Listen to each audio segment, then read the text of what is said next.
I'm Merav Ben David. I'm a wildlife ecologist and a professor at the University of Wyoming. I am currently a candidate for U.S. Senate representing Wyoming. My name's Jason Shogren. I'm the strict professor of economics here at the University of Wyoming. And I've spent most of my career trying to think about how people and nature work together and the interface between how people affect nature and how nature affects us. How are you? Good. Thanks for doing this. Thanks for running too. Thank you. I appreciate you putting the time in because I know you've been busy over the last couple of days with all kinds of interviews with National Public Radio and others, local media. Right. Well, I mean, I've spent the last nearly 40 years now thinking about risks and behavior under risk and institutions to deal with risk. And this particular time is really the perfect storm of financial risk, pandemic risk, behavioral choices, and institutional failure, and a real challenge to flatten the curve, I guess, is what everybody's trying to do right now. And it surely is only happened a few places around the world so far, and it's not clear when it's going to happen in all the other places. Yeah, and the consequences of the actions people take can be severe, especially for the healthcare profession. Especially for the healthcare profession. And when things can spread exponentially and you don't even know you have it and you can pass it along, it's really hard to get a hold of any good information, especially if you're a scientist. I mean, you need data. And Yes. Without any testing here in the U.S., or with limited testing, it's been impossible to get any real clear data. And that's just starting to roll in now. And I think, if we thought it was bad, it's just going to look even worse in terms of at least the number of people infected. Correct. I think that we'll see a spike in positive cases that may not be necessarily a surge in positive cases, but actually an increase in testing. So yeah, it's going to be doubled. Two things going on at once: more tests, and it's going to hit it, and it's going to hit Wyoming hard, and for lots of different reasons. Given also that the demand for coal is down, the price of oil has fallen. The ability to generate tax revenues that we all know and love here in the state to support our public goods is going to be harder and harder. And we have we have rainy day funds, but those are for rainy days, and this is more like a deluge. Yes. To continue with this line of thought, several of our friends had questions about this very issue, and let me read one of them to you and see how you can respond to it.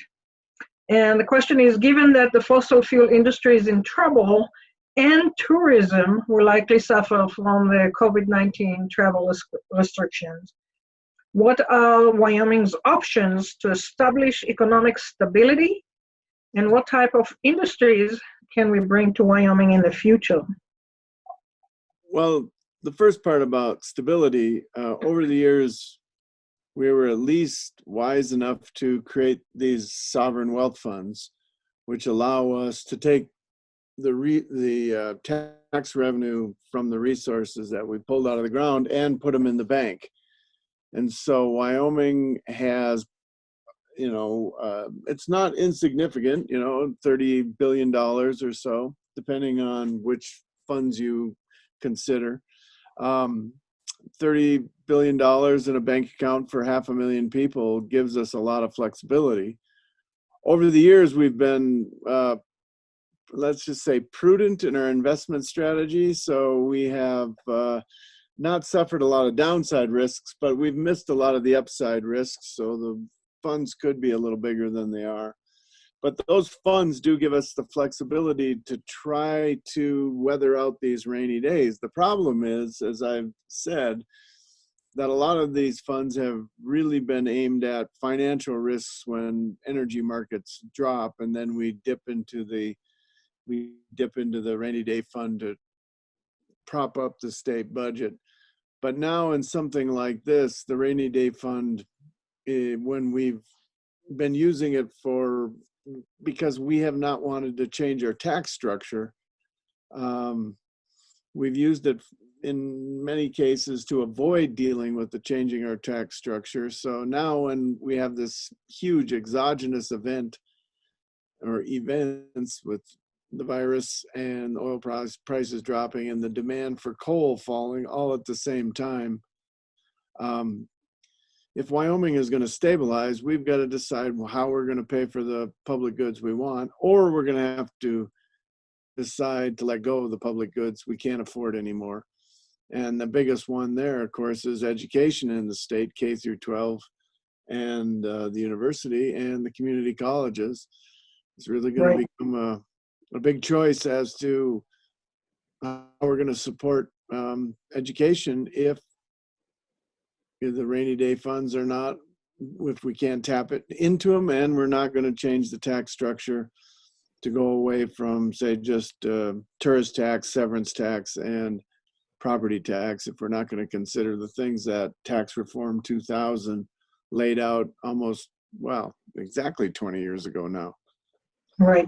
So, Jay, if we were to try and diversify the economy, what types of industries do you envision we can attract here? I have my own ideas about smart industry, artificial intelligence based, and so on and so forth. But what you have a lot of experience. What would you recommend we try to attract here? Yeah, I have a lot of experience in thinking about things on the abstract. I have less experience in thinking about what is going to make this the equivalent of Silicon Valley. I mean, we talked about the carbon plains, right? Can we do things with coal besides dig it up and burn it? A lot of the School of Energy Resources here at the university has been trying to figure out what to do with coal, whether it's carbon capture, whether it's carbon that we can use for building or road structures. We need some investments in human capital, and we need to be able to bring in people who can think of what new ideas can we do with the resources we got, because the old ways are slowly leaving us, and the new ways are not obviously clear. I'm not an engineer. I don't pretend to be one. I'm definitely an economist trying to balance out the trade-offs we face. And so the downside is if we decide to cut back on social services, or we decide to cut back on K through 12 education, all the things that we want to attract people here, good education, vibrant nightlife, they're not going to be here. And so then how are we going to attract in artificial intelligence? How are we going to attract in the Bitcoin people who are used to places like Austin or Palo Alto, or the Research Triangle, all those kind of things that have vibrant life outside of just work. And for years I've heard we want 50,000 well-paid telecommuting fly fisher people. Yes. That would be great. That will be great. Yeah, but I haven't seen it. And so the question is, haven't we seen it because our leadership keeps going back to oil and gas and coal? Or is it really because Wyoming is just hampered and, we don't have the infrastructure to attract? It's a little bit of both. I mean, infrastructure costs a lot of money. If Denver ever decides to work with Wyoming, Colorado, and run a light rail up to Cheyenne, and have spread the development of the Front Range all the way up through Wyoming, that would be one way to attract industry and attract businesses and attract a lot of the people. But at the same time, that's why we love Wyoming, because it's we don't want the same boom as as down there, and then finding your cake and eating it too. I mean, that's pretty hard. So we have ridden energy resources. We have, you know, as long as we can. Maybe it'll be with us for quite a while, but you know, we're trying to use the endow structure to come up with new ideas, and finding new ideas is good, but we also have to find the population centers to make it happen and to sell these new ideas. Correct. Let's see if we can address another question. What policies can U.S. companies or Wyoming companies learn from this crisis that can help us prepare for the climate crisis? And you have a lot of experience with the climate crisis through your work on the IPCC panel. Yeah, that's a big one, because what we're talking about is planning, and we're talking about looking into the future for quite a few years, and that really becomes incredibly challenging when political cycles are in 4 and 6 years, 2 years, and climate change and restructuring an economy we're talking 50 years. You know, we're talking things that are happening in these big cycles. And so we have to have some leadership. We have to have some vision on how you could be able to institute these changes and institute them in a way that, well, A, don't handicap initiatives, don't take away incentives, don't take away the risks and the reward structure that makes the U.S. economy so vibrant, but at the same time, not let it get off track so that you end up undercutting all the services provided by the ecosystems, provided by human capital, provided by social capital, provided by all the structure we already have. It's not easy. In theory, you can speculate it, but actually, you know, driving the boat. And some people point to, all right, well, a system where you got more centralized control could obviously do that, but nobody's advocating that here. Nobody wants to pay for that. And so it really becomes a choice of how do you get people to do the right thing at the right time when the incentives are wrong? Well, you can, as a politician, or as a leader, you can try to job own them and convince them to do it. Or as economists think about it, well, let's try to see if we can set the prices right or the incentives right so that people voluntarily make these choices about things like climate change or things like pandemics. So one of the ideas we thought about hard for the last 10 years is whether or not we should have a pandemic fund for the United States, in which we essentially have hospital ships all around that could go all around the world to where there is a pandemic, as a way to almost like a SWAT team to try to help wherever it exists to nip it in the bud so it doesn't spread to Europe, it doesn't spread to the United States. But those things take resources, and when it's like invasive species, you know, it's easier to get people rallied up once the invasive species is here than the idea of trying to prevent it from getting here to begin with, because, you know, you're spending resources and nothing happens. And, you know, we do that for military, right? Mutually assured destruction, but it's harder to do and think about that kind of scheme for climate change. It's harder to think about that scheme for biodiversity protection and the web of life, and it's certainly hard to think about it for these low probability, high severity events that people either ignore until it's too late and then they overreact or jump to it. So integrating institutions and behavior top down, well, you can do it, but you still have to think about, you know, at least in Wyoming, 500,000 unique people doing unique things, and you can't expect them all to line up.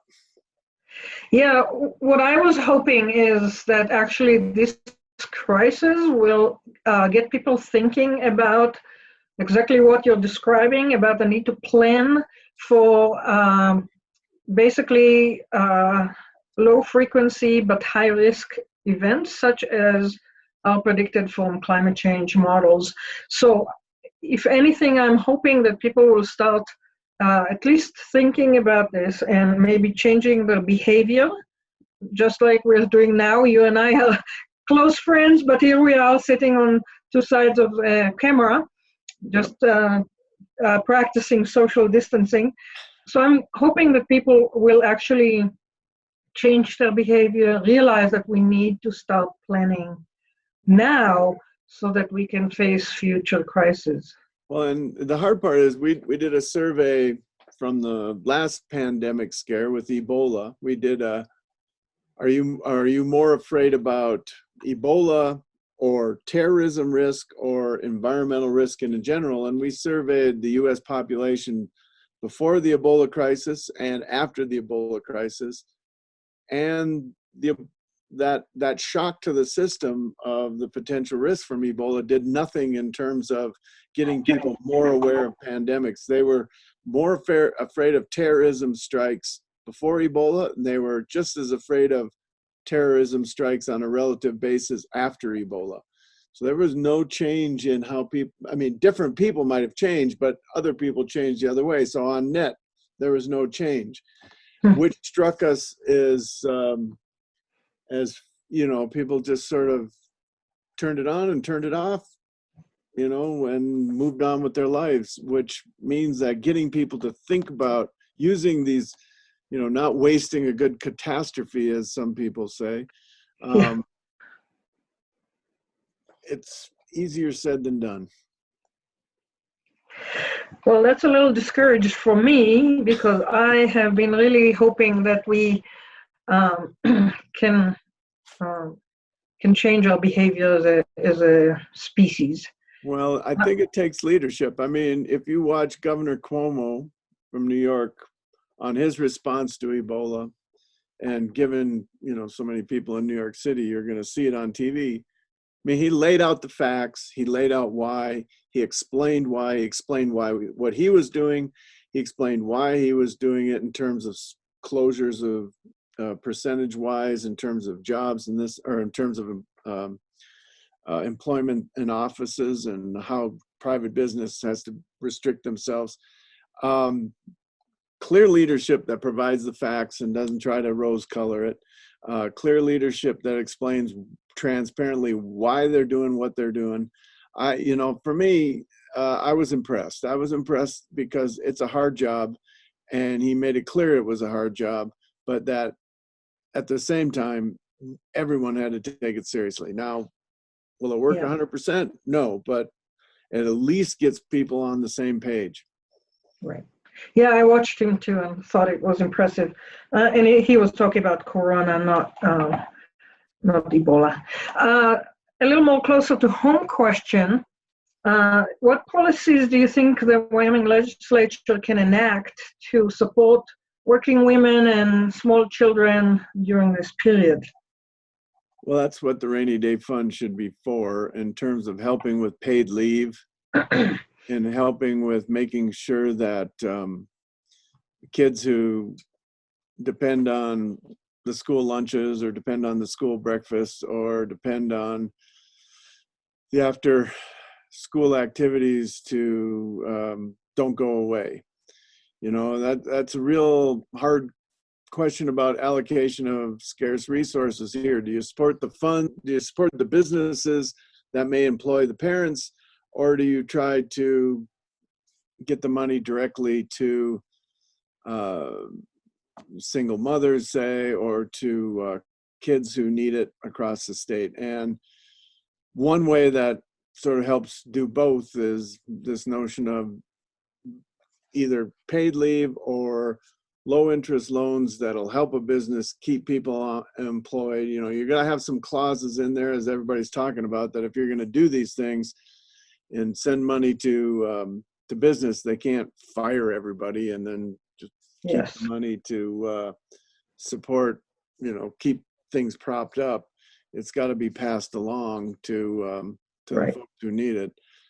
No, So basically, we're basically talking about trickle-up economics rather than trickle-down economics. that's a fair way to describe it. And, you know, the trickle-down economics, yeah, nobody's ever really considered that a success. I mean, all you got to look at is the distribution of income over this last 40 years. And, you know, the economy has grown, but certain segments, top 1%, top 0.1%, have benefited significantly more than the lower end. And it's hard to dispute. And the question we all have to ask ourselves, and especially someone who gets elected, is what's a sharing rule that will work, right? Yeah. I mean, what define fair? Is it fair opportunity? Is it fair outcomes? What, you know, if people have, doesn't matter how hard you've tried, doesn't matter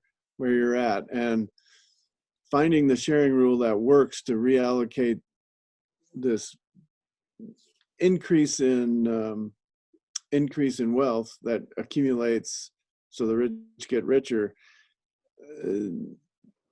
Well, we've been doing that one since the beginning of time, trying to find that sharing rule. It's an important one. Yeah, it is very important. I agree. So in terms of the rainy day account, at this point in time, you would recommend to the legislature not to purchase the land that they were debating just a week ago and put that money towards actually supporting Wyomingites. I would definitely lean in that direction.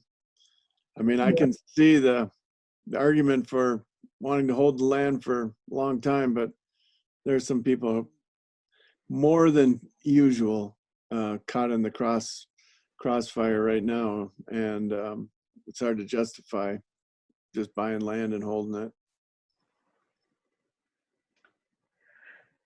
And you would include nonprofit organizations and others in this effort to help people in Wyoming. Yeah, well, okay, so that's a harder one, I think, because, you know, nonprofits obviously are a big part of the business sector, and so the question is how to do that in order, because everybody's going to have their favorite nonprofit and the cause they want to support, and there will be scarce resources there. So I guess that's another sharing rule that has to be decided for you guys.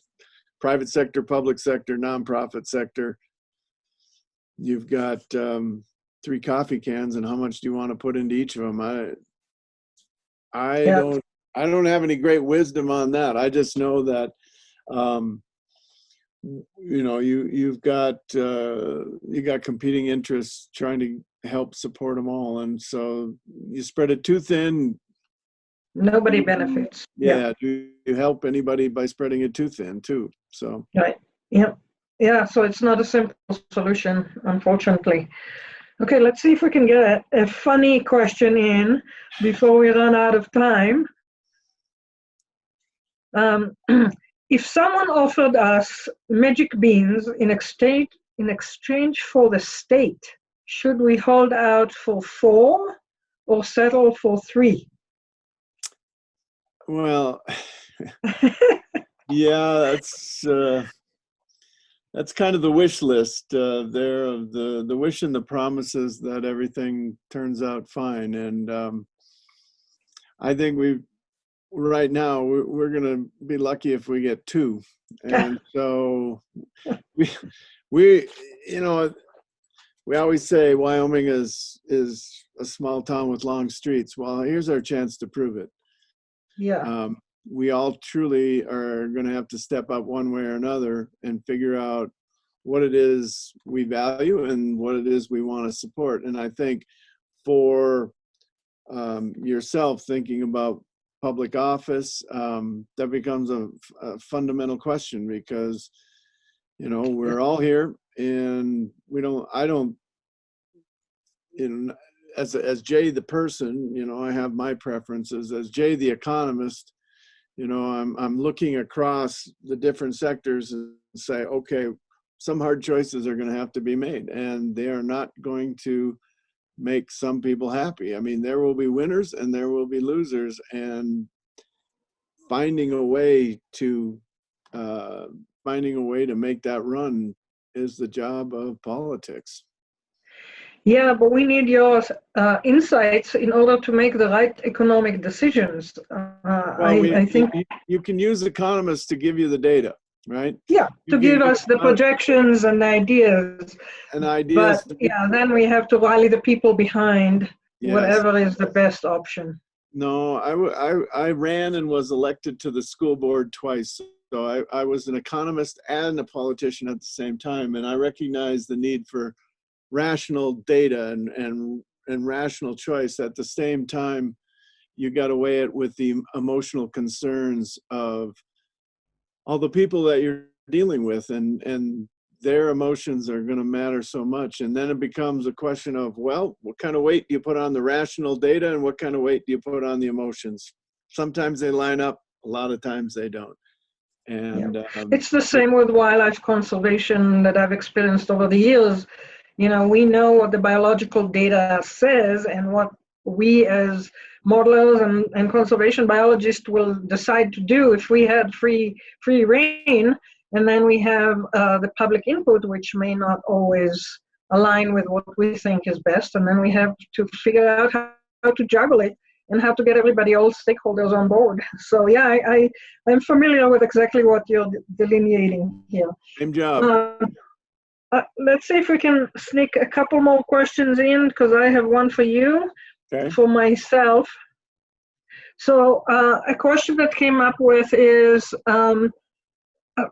people are wondering what stocks they might want to buy at this time, because it seems like maybe the healthcare sector or companies that produce drugs that might be antiviral drugs or even vaccines for this particular one. What stocks would you recommend for people to buy? Well, now you're getting into finance. And so since economists, I think of economists more as applied philosophers than financial experts, right? And for me, my stocks have always been a balanced portfolio across lots of sectors in order to just sort of hopefully follow the market going up and take your lumps as it goes down and then go back up.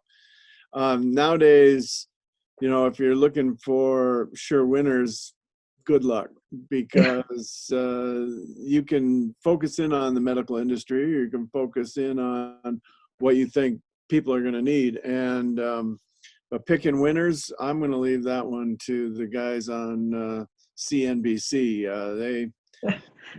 They're much more prone to do that than me. The other ways to do it is to figure out how to hedge your bets by playing one market against another. Now, if you're going to do that, then you better be ready to join the big leagues, because those folks are super serious about it. Right. Well, I don't play in the stock market. I don't have the necessary information or knowledge to do it. So personally, I am not part of this. And then I have my own question for you.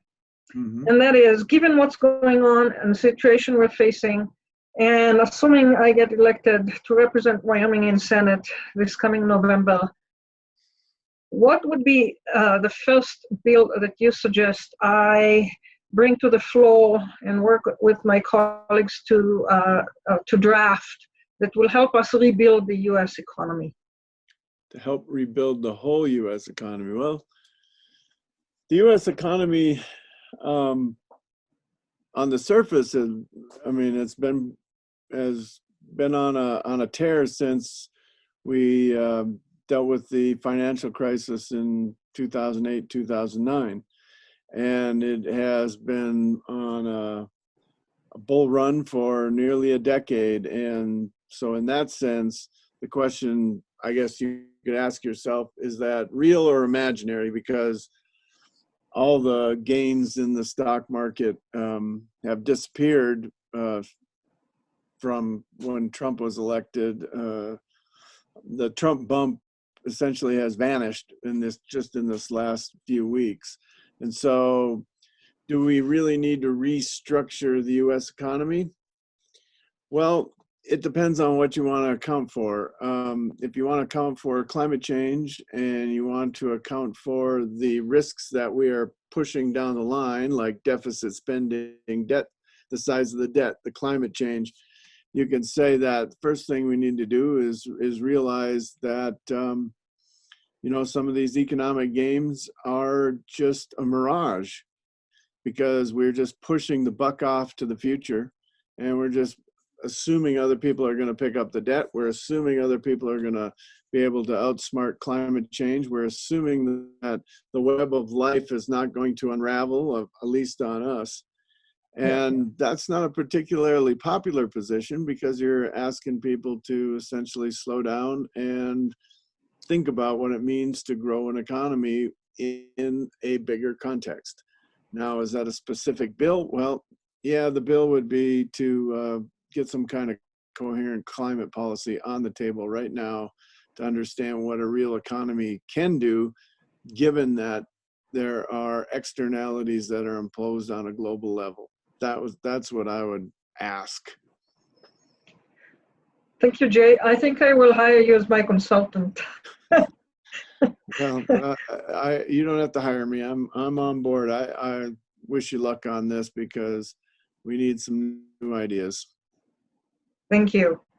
And again, thanks for joining us. I know you're very busy. Yeah, well, we're all just get more time with the family, and that's great. That is an advantage for sure. Absolutely. Okay, Jay, have a good one. Okay, thanks. Bye. Bye.